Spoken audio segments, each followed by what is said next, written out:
surat Yusuf ini pantas dinamakan dengan surat tentang mimpi ya. Kalau mau dicari surat yang paling banyak membahas tentang mimpi, maka tempatnya adalah surat Yusuf. Boleh jadi takbir mimpinya sudah benar, tapi mendudukkan persoalannya pada realitanya ini yang keliru ya. Sebagaimana juga kalau Allah telah menganugerahkan kepada kita pengetahuan tentang takwil mimpi, jangan kita hilangkan itu. Dalam artian jangan kita sia-siakan ilmu tersebut. Manfaatkan untuk membantu orang lain yang minta ditakwilkan mimpinya. Alhamdulillah, Ramadan telah tiba. Mari sambut bulan yang penuh berkah bersama program-program edukasi Wahda TV.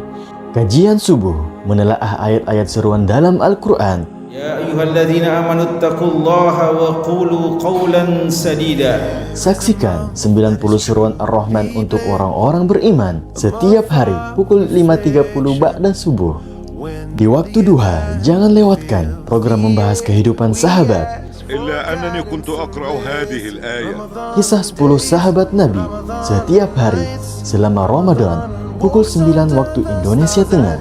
Jelang siang, ikuti program kelas privat setelah belajar langsung praktek kelas bahasa Arab Senin dan Kamis pukul 10.30 waktu Indonesia Tengah. Jelang berbuka puasa, menginspirasi, penuh hikmah, memotivasi diri dengan Al-Quran.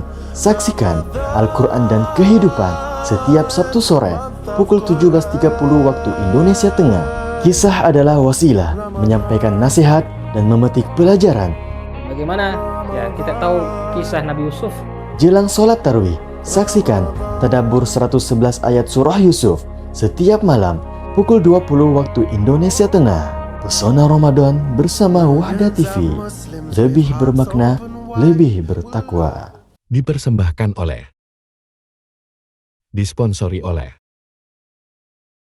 Semoga Anda dan keluarga bahagia serta sehat selalu. Assalamualaikum warahmatullahi wabarakatuh.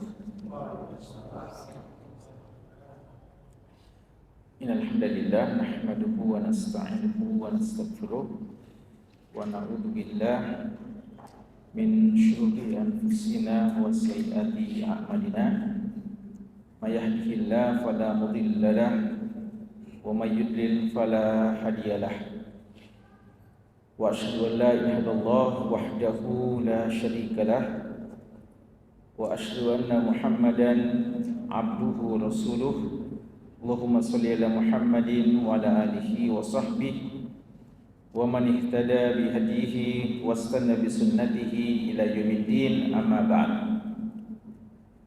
Para hadirin, bapak-bapak dan ikhwah dan anak-anak sekalian, hafizakumullah taala jami'an. Alhamdulillah, pada malam hari ini kita berada di malam ke-6 dari malam-malam yang mulia di bulan suci Ramadan Al-Mubarak.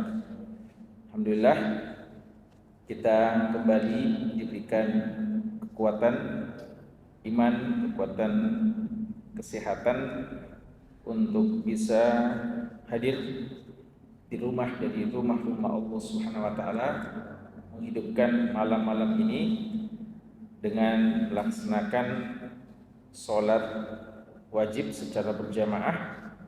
Kemudian kita ikutkan dengan sholat qiyam Ramadan, sholat tarawih secara berjamaah. Dan sebelumnya kita mentadabburi ayat-ayat Allah Subhanahu wa taala yang terdapat dalam surat Yusuf, surat yang 12 dalam Al-Quran. Dan kita bahas ayat-ayat yang mulia ini dari sebuah buku yang ditulis oleh salah seorang ulama tafsir kita di masa ini adalah Syekh Profesor Dr. Nasir bin Sulaiman Al-Umar, hafizahullahu ta'ala wa ra'ah wa fakka asrahu. Beliau menulis buku yang dia beri judul dengan Tadabbur Surat Yusuf. dan beliau memang produktif dalam menulis berbagai masalah dalam disiplin ilmu syariat dan lebih khusus dalam persoalan tadabbur ayat-ayat Allah Subhanahu wa taala, karena beliau adalah ketua lembaga internasional tadabbur. Pada pembahasan kita tadi malam, sesuai dengan isi kitab ini, kita membahas satu persoalan, yaitu ar-ru'a wa adghasu al-ahlam, tentang hakikat mimpi dan hal yang tidak benar dari mimpi yang benar dan mimpi yang omong kosong yang tidak benar. Dan kita sudah sebutkan bahwa surat Yusuf ini pantas dinamakan dengan surat tentang mimpi, ya. Kalau mau dicari surat yang paling banyak membahas tentang mimpi, maka tempatnya adalah surat Yusuf.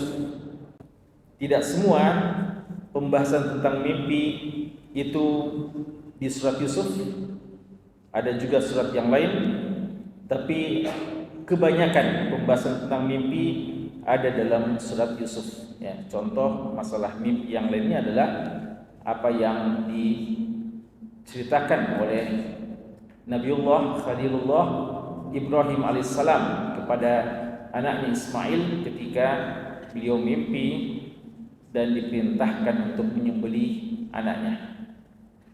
Namun kebanyakan masalah-masalah mimpi yang disebutkan dalam Al-Quran itu tempatnya dalam surat Yusuf. Ya, kita sudah baca beberapa poin-poin penting dan kita sampai pada masalah yang disebutkan oleh Syekh, nasihat dan hal-hal yang harus diperhatikan pada dua pihak.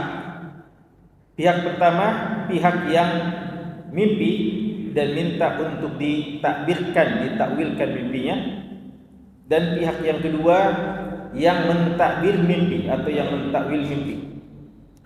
Sebenarnya rukun mimpi, berapa kira-kira rukun mimpi ini? Rukun mimpi ini ada 3, ya.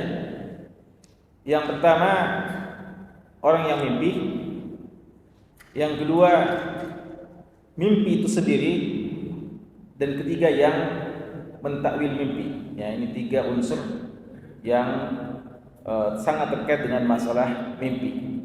Syekh menyebutkan kepada kita kaidah-kaidah penting yang harus diperhatikan bagi 2 pihak saja, yaitu orang yang mengaku mimpi dan ingin ditakwilkan mimpinya, dan yang kedua nasihat, panduan kepada mereka-mereka yang tampil untuk menakwilkan mimpi. Ini juga perlu diarahkan agar tidak kebablasan dalam masalah-masalah seperti ini. Kita sudah baca 2 poin, yaitu poin pertama untuk poin masalah orang yang minta ditakwilkan mimpi, orang yang mimpi dan minta untuk ditakwilkan mimpinya. Masalah yang pertama adalah jangan mengada-ngada dalam masalah mimpinya, apalagi untuk sekedar mau membuat lucu-lucuan, mau bikin orang tertawa, maka dia ngaku mimpi yang sebenarnya dia cuma buat-buat saja, atau untuk menarik perhatian orang, dia menceritakan mimpi yang mungkin tidak pernah terbayangkan oleh orang atau mungkin tidak pernah disaksikan oleh orang, cuma mau viral saja atau mau disebut-sebut bahwa si fulan telah mimpi dengan mimpi yang sangat aneh, ya. Atau sekedar mau bikin ketawa orang. Ini adalah dusta yang akan dimintai pertanggungjawabannya kelak di hari kiamat. Akan dimintai pertanggungjawabannya kelak di hari kiamat. Yang kedua, yang juga kita sudah baca adalah bahwa orang yang mimpi itu ketika dia minta takwil, dia harus sadar bahwa kadang mimpinya itu benar dan mungkin juga tidak, karena dia ketika menyampaikan mimpinya mungkin akan ada bagian-bagian tertentu yang dikurangi. Karena biasanya kalau kita mimpi ada, ya apalagi kalau mimpinya panjang, ada masalah-masalah yang agak kita lupa-lupa, ya, kita lupa-lupa ingat, sehingga ini tidak bisa menjadi atau hal ini bisa membuat orang yang mentakwilkan mimpi itu tidak mentakwilkan mimpi secara tepat, karena boleh jadi poin-poin yang kita lupa, masalah yang kita lupa dari mimpi kita, justru itu adalah permasalahan utamanya. Itulah inti yang perlu untuk ditakwilkan. Itu yang kita sudah baca kemarin. Kemudian Syekh mengatakan juga hal yang perlu diperhatikan bahwa boleh jadi an yakuna ma ru'ya min hadisin nafs aw waswas syaitan fakhtalatal amru ala ra'i. Boleh jadi apa yang dia lihat itu termasuk dari mimpi yang tidak perlu untuk diceritakan, apalagi ditakwilkan. Ya, kita kan sudah bahas kemarin mimpi terbagi 3, ya kan? Apa itu? Mimpi yang betul, mimpi yang baik, dan ini yang apa kita lakukan? Boleh kita ceritakan, tapi kepada orang yang mencintai kita, orang yang jujur terhadap kita, orang yang tidak akan mengkhianati kita, tidak hasad kepada kita. Yang kedua, mimpi yang sekedar bunga-bunga tidur saja, mimpi karena seseorang mengingat-ingat sesuatu, sangat mengharapkan sesuatu, mencita-citakan sesuatu, sehingga dia khayalkan terus sehingga terbawa tidur. Nah, ini diabaikan saja, ya. Yang ketiga adalah mimpi buruk, yang mana kita perlu melakukan beberapa poin-poin, ya. Berapa kemarin itu? 5 hal yang harus dilakukan bagi orang yang mimpi buruk, dan diantaranya yang terpenting adalah jangan ceritakan kepada siapa-siapa. Biar kepada orang yang terpercaya, biar kepada seseorang yang kita yakin tidak akan hasad kepada kita. Jangan ceritakan kepada siapa-siapa mimpi yang itu. Cuma kadang masalahnya ada orang yang mimpi, dia tidak bisa membedakan ini mimpi jenis pertama, jenis kedua atau jenis ketiga, ya, sehingga kadang dia salah ketika dia menceritakan, padahal sebenarnya hal yang tidak perlu diceritakan, seharusnya diabaikan saja karena dia termasuk mimpi jenis kedua. Atau yang masalahnya lagi, kadang mimpinya mimpi buruk tapi dia juga menceritakannya. Karena itu kata Syekh, ini hal yang perlu diperhatikan, bahwa kadang seorang yang menceritakan itu tidak tahu membedakan antara 3 jenis mimpi tersebut. Kemudian yang ketiga, kata beliau, adalah kad takunu ru'ya shalihah.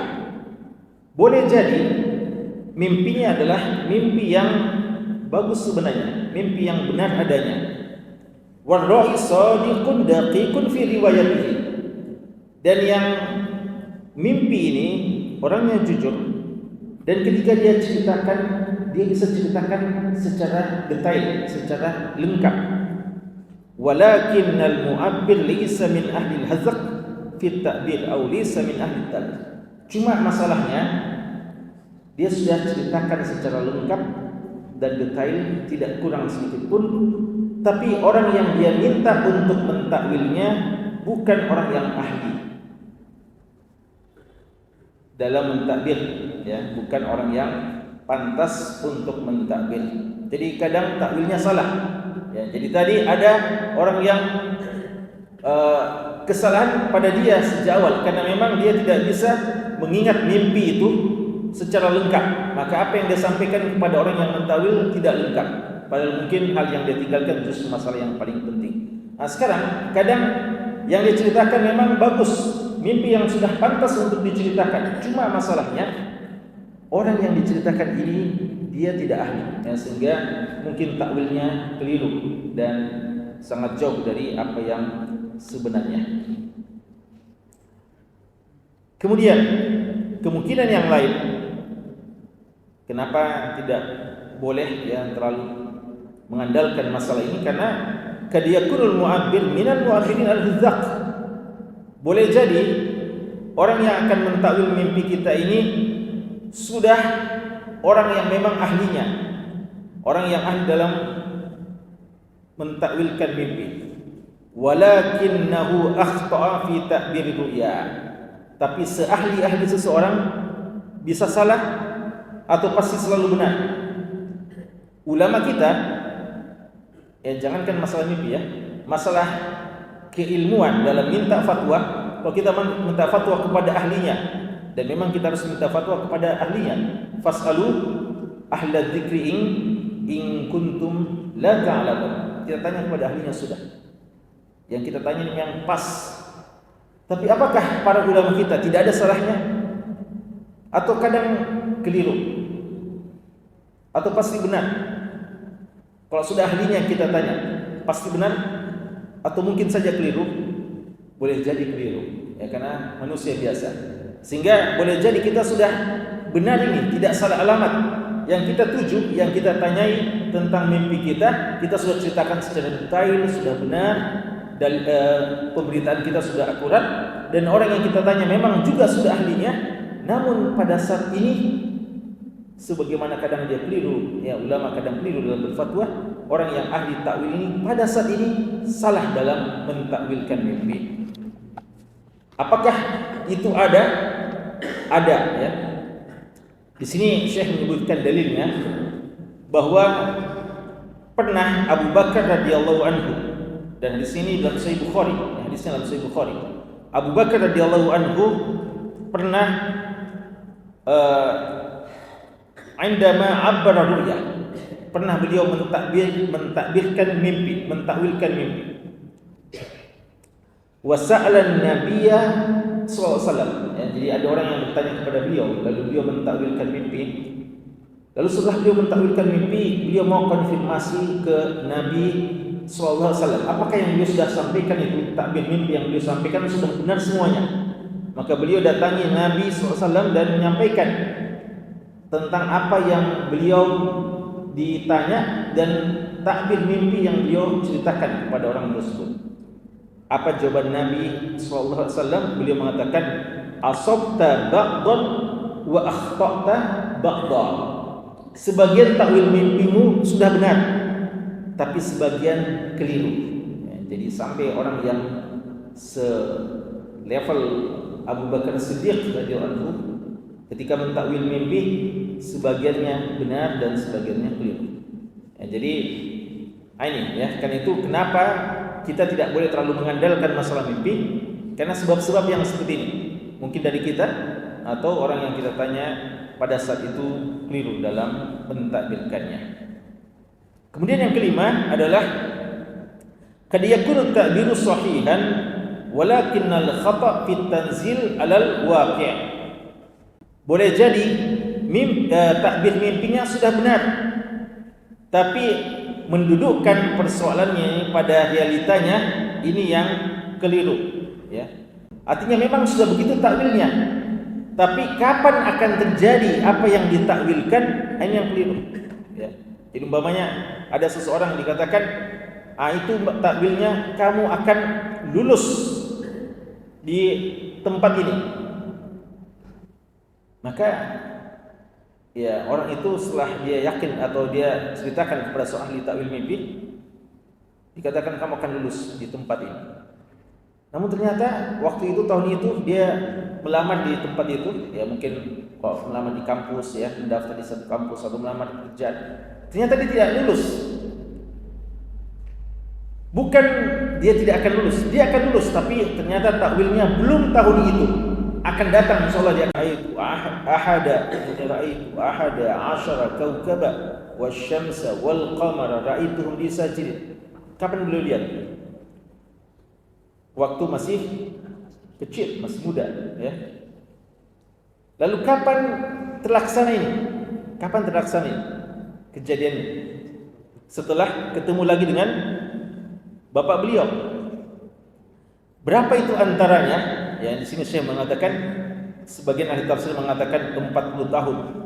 Ada yang mengatakan kurang dari 40 tahun. Bahkan sebagian ulama, di antara Ibnu Katsir menyebutkan masa tenggang antara perpisahan Nabi Yusuf dengan bapaknya itu selama 80 tahun lamanya. 80 tahun lamanya. Jadi antum, ya mereka bilang, ya Ibnu Katsir menyebutkan, dan Ibnu Katsir tentu saja di samping ahli tafsir, beliau juga ahli sejarah, ya. Di samping karya fenomenal beliau tafsir Ibnu Katsir, beliau juga punya karya yang sangat fenomenal, yaitu kitab Al-Bidayah wa Nihayah. Beliau sebutkan bahwa Nabi Yusuf, di antara versi yang disebutkan, Nabi Yusuf itu dimasukkan ke dalam sumur oleh saudaranya dalam usia 17 tahun. Dalam usia 17 tahun. Dan perpisahan dengan bapaknya selama 80 tahun lamanya. 80 tahun.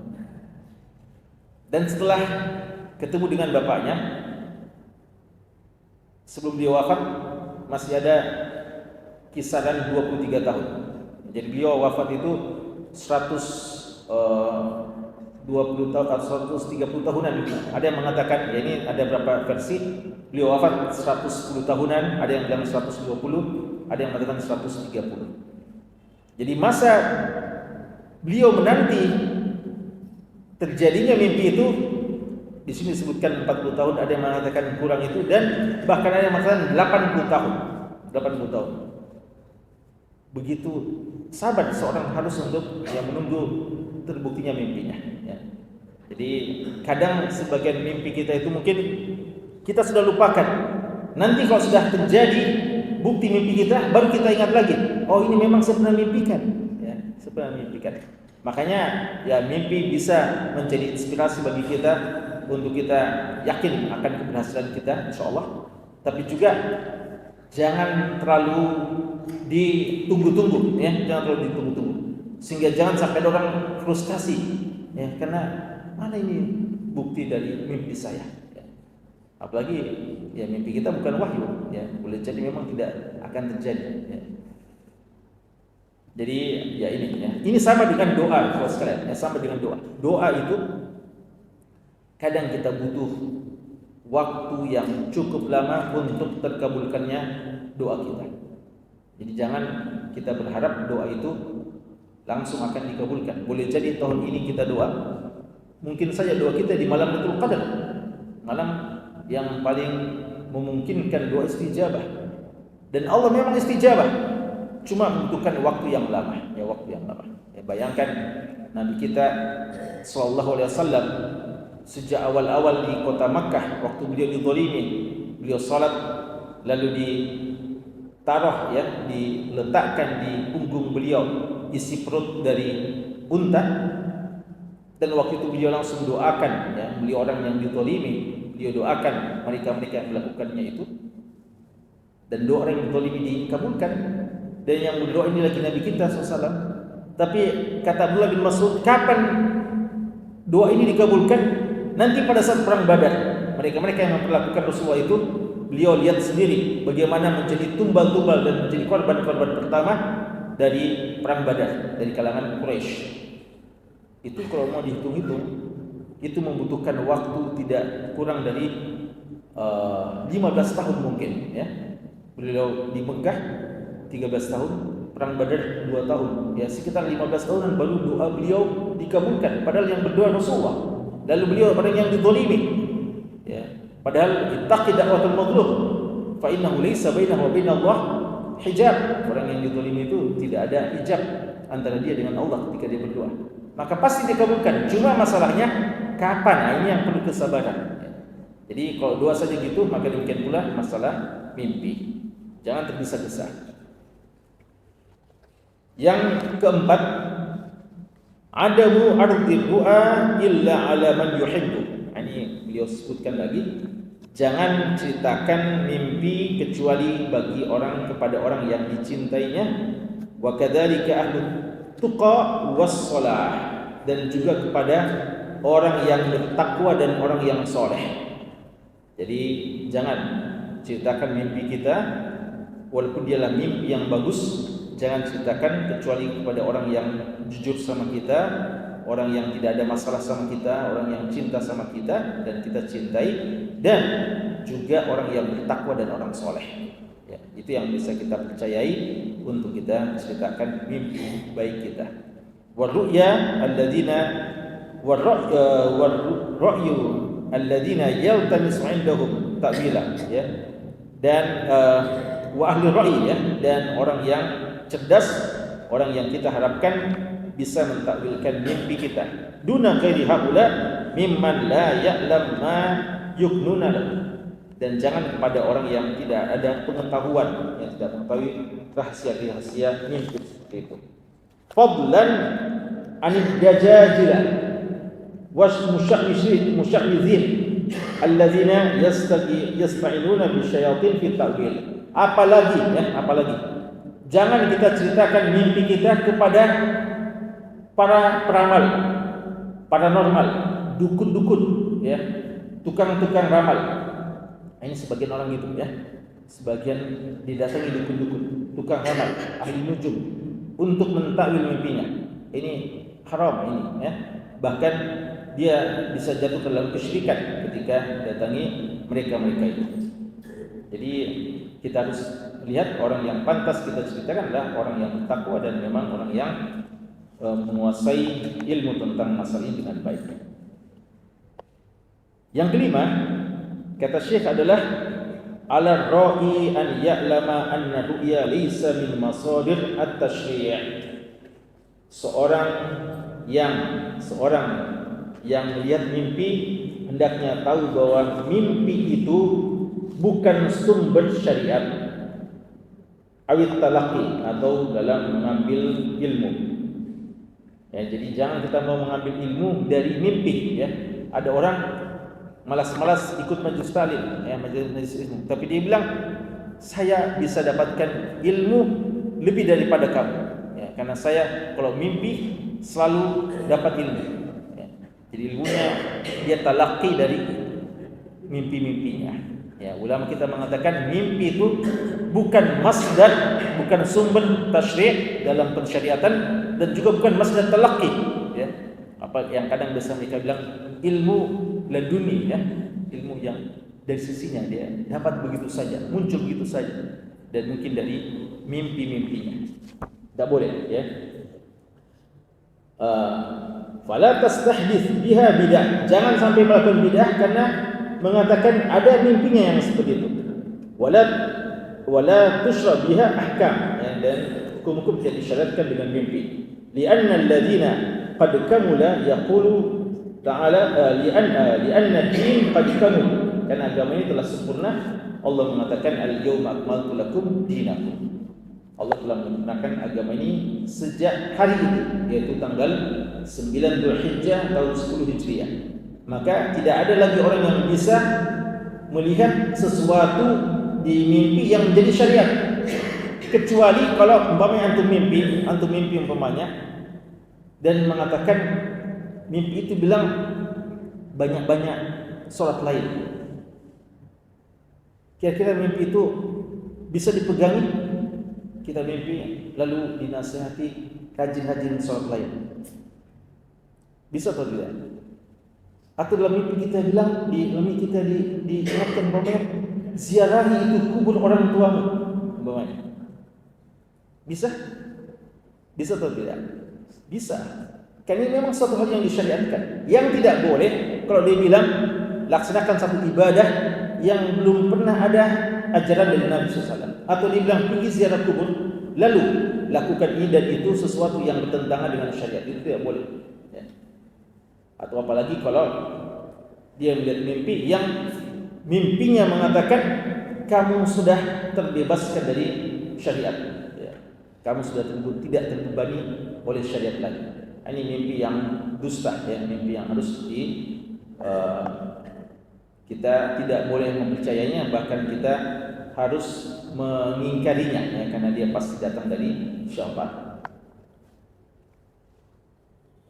Termasuk nanti ya disebutkan, ya, mimpi terkait dengan Nabi kita sallallahu alaihi wasallam ya.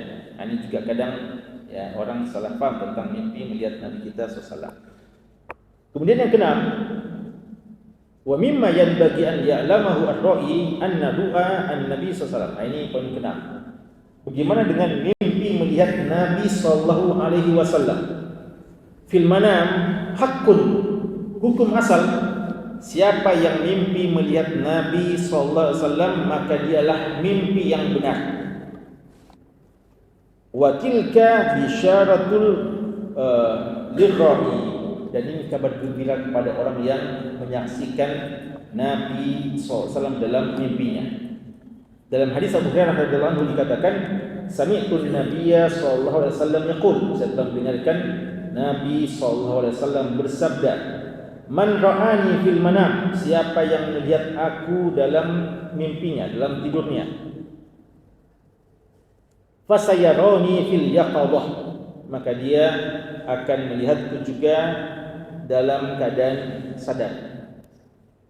Aw laka annama ra'ani fil yaqadhah, atau beliau mengatakan seakan-akan dia telah melihatku dalam keadaan sadar.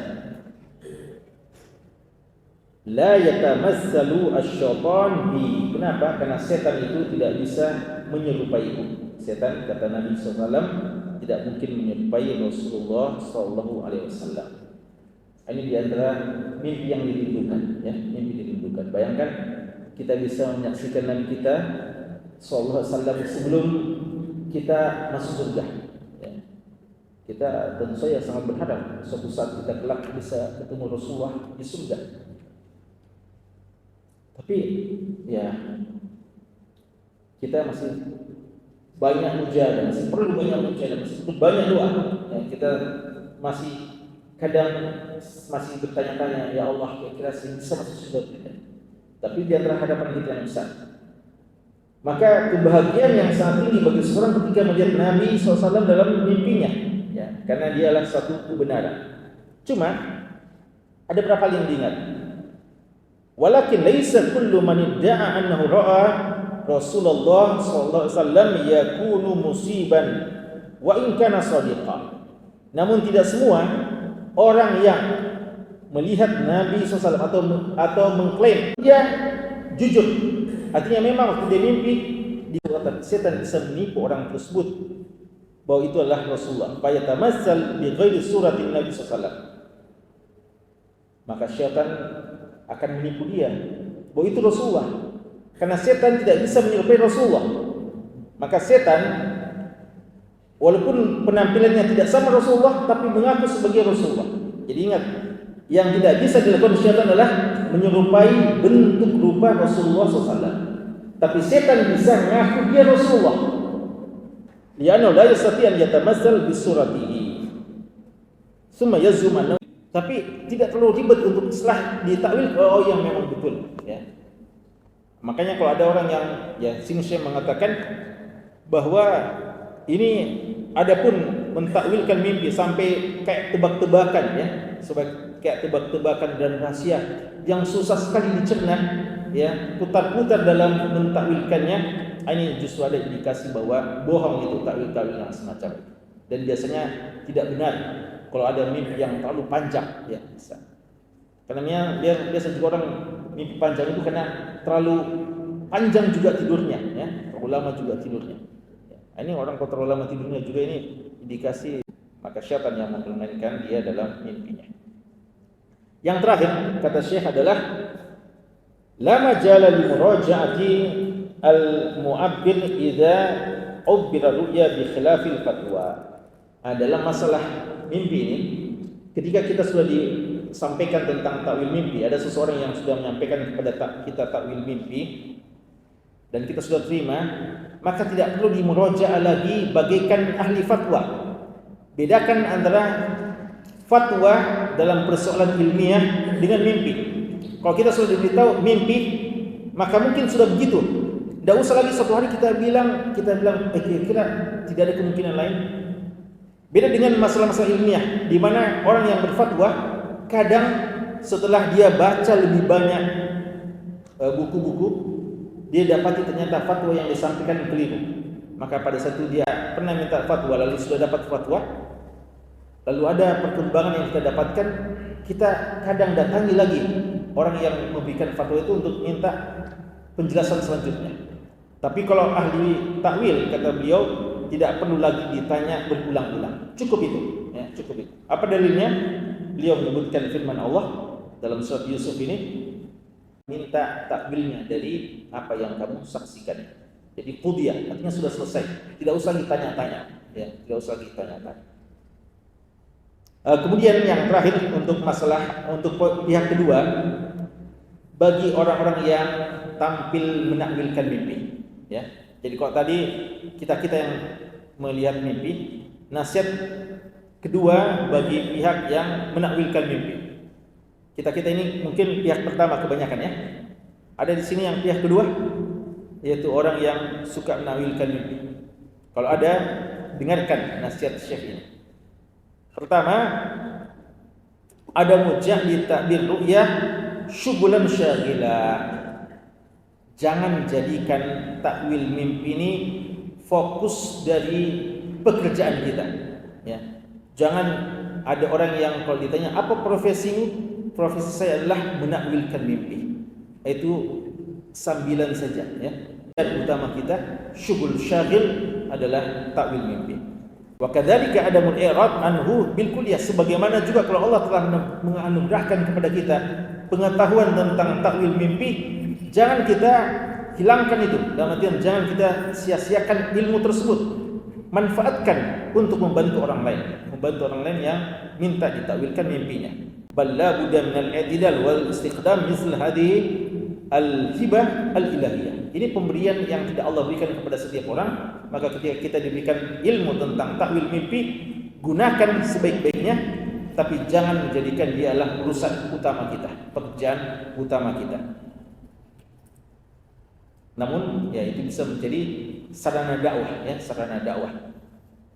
Sebagaimana yang dilakukan oleh Nabi Yusuf. Antum lihat dua orang ini bisa dapat hidayah lewat apa? Lewat kemampuan Nabi Yusuf untuk mentakwil mimpi. Cuma Nabi Yusuf ini waktu mentakwil mimpi, antum ya nanti mungkin akan ada pembahasannya, ya. Ketika beliau ditanya tentang takwil mimpi, beliau manfaatkan untuk dakwah.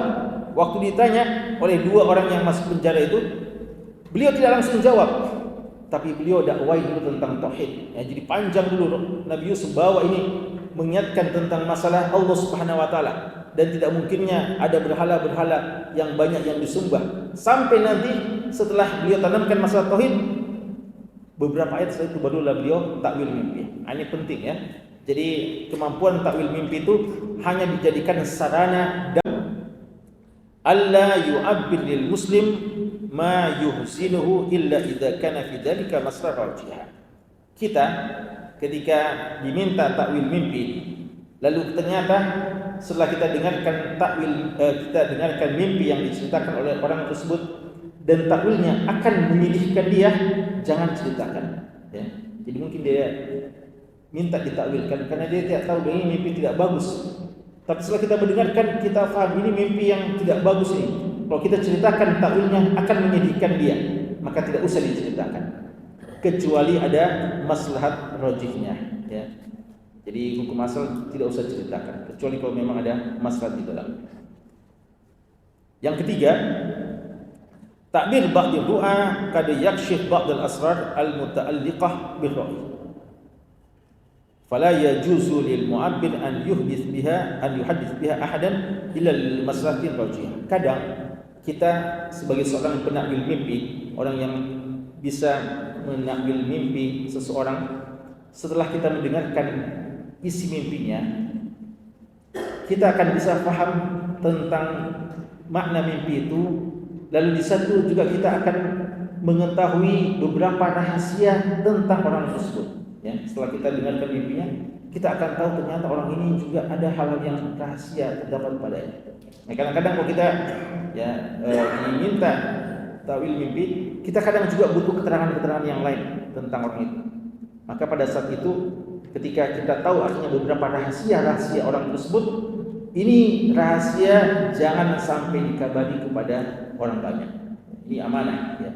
Sama dengan biasa orang yang meruqyah, ya. Orang yang biasa meruqyah itu ketika dia meruqyah pasiennya, kadang tersingkap beberapa hal, bahkan kadang aibnya tampak beberapa hal, ya. Dan mungkin ada kejadian-kejadian di rumahnya, dan ada ketahuan di rumahnya hal-hal yang syirik yang tidak pantas, ya. Maka sebagai amanah bagi seorang yang mampu untuk membantu saudaranya dengan ilmu ruqyahnya atau ilmu takwil mimpi, tidak usah ceritakan kepada siapa-siapa. Jadikan dia rahasia antara Anda dan pasien Anda, atau antara Anda dengan orang yang minta ditakwilkan mimpi tersebut. Kemudian yang keempat adalah hunaka talazum baina du'a wa ta'biriha wa sahibiha fa tu'abbad bihasabi. Dalam takwil mimpi ini juga ini ada kesesuaian antara mimpi dan orangnya. Jadi kadang mimpi sama dan orangnya mimpinya kadang sama tapi takwilnya berbeda. Karena itu kita mesti juga tahu tentang sifat-sifat orang tersebut sehingga kita mampu untuk mentakwilkan dengan tepat. Yang kelima, at-tabir babun min abwabil fitnah falyahdhar al-mu'abbirun min istiqlal thiqatan nas bihim fayas'alunahum an asrari buyutihim duna hajat lidzalik. Kata beliau, mentakbirkan mimpi ini juga salah satu dari pintu fitnah sebenarnya. Maka jangan sampai seseorang ahli takwil mimpi memanfaatkan kepercayaan orang itu, orang yang datang untuk minta ditakwilkan mimpi, untuk bertanya-tanya masalah-masalah yang tidak dia butuhkan. Karena kadang orang itu sudah minta takwil mimpi, lalu kita sampaikan, lalu akhirnya kita mau tahu tentang bagaimana rumah tangganya, bagaimana orang itu sebenarnya, dan seterusnya. Ini jangan manfaatkan kepercayaan mereka terhadap kita untuk mengetahui hal-hal yang sebenarnya tidak perlu untuk kita tahu, apalagi bisa mendatangkan fitnah atau aib-aib yang tidak perlu untuk kita sibuk dengannya. Keenam, ya, sebelum terakhir, tajannub at-ta'bir fil idza'at. Ini pandangan Syekh, ya. Syekh memandang hindari mentakbir mimpi fil idza'at, di siaran-siaran radio, wasuhuf, di koran-koran, wal internet, di media-media internet, wasail i'lam, dan semua media-media yang ada, media cetak, media mainstream, ya, media sosial dan seterusnya. Jangan gunakan itu untuk mentakwil mimpi, karena kata beliau mafsadatnya lebih besar, ya. Menurut Syekh Nasr Umar tidak memandang ada maslahat, ada kolom khusus takwil mimpi di media-media tertentu. Jadi ada majalah atau ada koran takwil mimpi, atau ada acara khusus di televisi, acara takwil mimpi. Itu beliau memandang lebih besar mudaratnya. Walaupun kadang kita dapat sebagian masyayikh kita ada majlis fatwanya dan banyak pertanyaan. Salah satu pertanyaannya atau kadang di antara pertanyaan adalah tentang takwil mimpi. Ini tidak masalah, tapi mengkhususkan bab atau mengkhususkan satu acara tertentu dalam media yang kita kelola untuk takwil mimpi, kata beliau ini tidak pantas dan justru akan mendatangkan fitnah yang besar. Yang paling terakhir, kata beliau, ada mustijar fitan siri ru'ah alal waqi', ya. Kita tidak tergesa-gesa untuk menerapkan mimpi tersebut dalam realita kita, ya. Ini kadang, ya, khususnya di fulan mimpi kamu menjadi anggota dewan, atau mimpi antum jadi presiden, ya.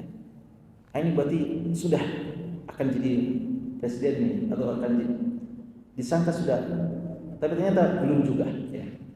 Nanti, ya, di periode berikut atau gimana. Nanti ini memang perlu hati-hati dalam masalahnya, karena bisa akan mendatangkan kecurigaan, atau mungkin kita akan meragukan keilmuan seseorang kalau dalam masalah. Memang dalam masalah mimpi ini perlu hati-hati. Hati-hati dalam berfatwa, hati-hati dalam menerapkan dan memastikan, dan kita juga harus tahu bahwasanya mimpi tetap mimpi yang bukan sumber syariat, ya, sehingga tidak boleh jadikan patokan utama dalam menerapkan hukum-hukum atau memastikan kejadian tertentu.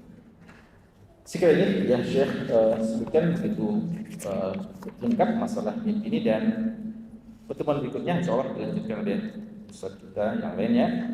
yang akan membahas beberapa durus tarbawiyah yang ada dalam kisah Nabi Yusuf. Wallahu ta'ala alam, sallallahu alaihi wa sallam, walhamdulillahi rabbil alamin.